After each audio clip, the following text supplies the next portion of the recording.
আসসালামু আলাইকুম everyone, welcome back to my channel Rimi cooking on 100। আজকে আমি বিকেলের নাস্তার জন্য ঝটপট ভাবে একদম মুচমুচে আলুর পাকোড়া তৈরি করে দেখাবো।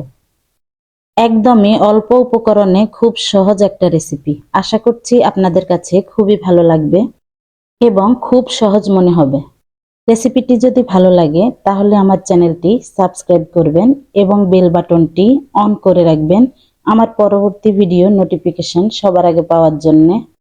আর কথা না বাড়িয়ে চলে যাচ্ছি মূল রেসিপিতে। আলুর পাকোড়া তৈরি করার জন্য এখানে আমি 4টা মাঝারি সাইজের আলু নিয়ে নিয়েছি। খোসা ছাড়ানো আলুগুলো এখন আমি একটা গ্রেটারের সাহায্যে গ্রেট করে নেব। চাইলে আপনারা বটি দিয়েও এই আলুগুলো কুচি করে নিতে পারেন। আলুগুলো আমি গ্রেটারের বড় ছিদ্রের অংশ দিয়েই গ্রেট করে নিচ্ছি। আলুগুলো গ্রেট করার পর ঠিক এরকম হয়েছে।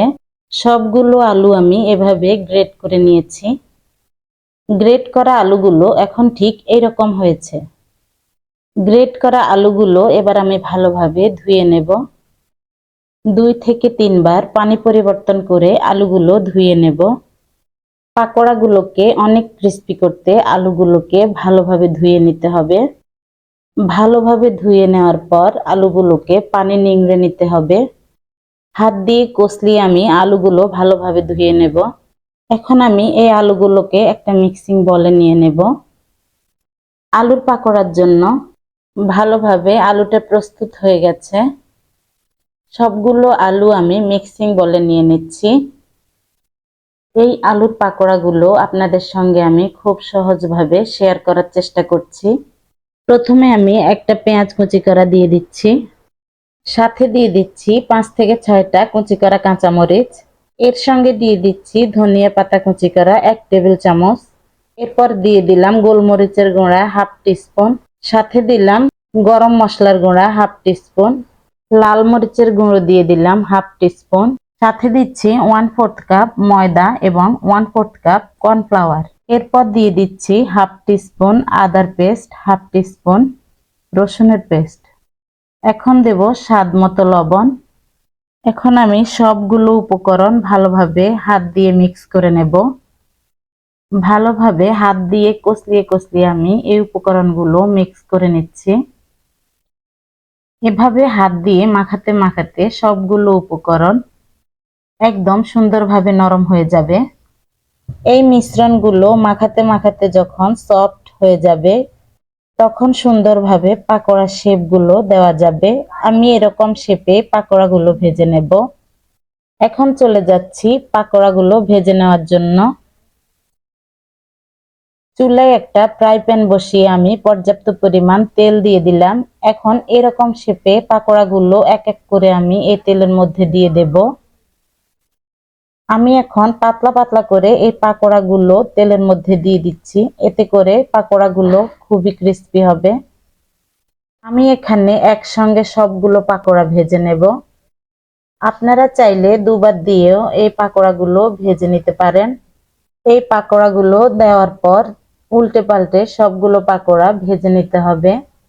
চুলার আঁচ এই পর্যায়ে একটু বাড়িয়ে দিতে হবে, না হলে পাকোড়াগুলো ক্রিস্পি হবে না। পাকোড়ার মধ্যে হালকা বাদামি কালার চলে এসেছে। এখন সবগুলো পাকোড়া আমি উল্টে দিচ্ছি। ভাজার সময় যদি পাকোড়াগুলি একটার সঙ্গে একটা লেগে থাকে তাহলে ছাড়িয়ে দিতে হবে। এভাবে উল্টে পাল্টে সবগুলো পাকোড়া ভালোভাবে ভেজে নিতে হবে। এই পাকোড়াগুলোকে আমি একটু ডার্ক করে ভেজে নেব। আপনারা চাইলে আরেকটু কম কালার করেও ভেজে নিতে পারেন, তবে আমার কাছে মনে হয় এরকম করে ভেজে নিলে খুবই ক্রিস্পি হয় খেতে।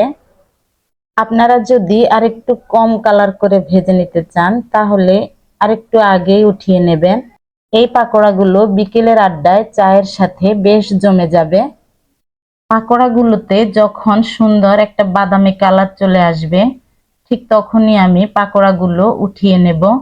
আমি এখন প্লেটের মধ্যে একটা কিচেন টিস্যু নিয়ে পাকোড়াগুলো উঠিয়ে নিচ্ছি।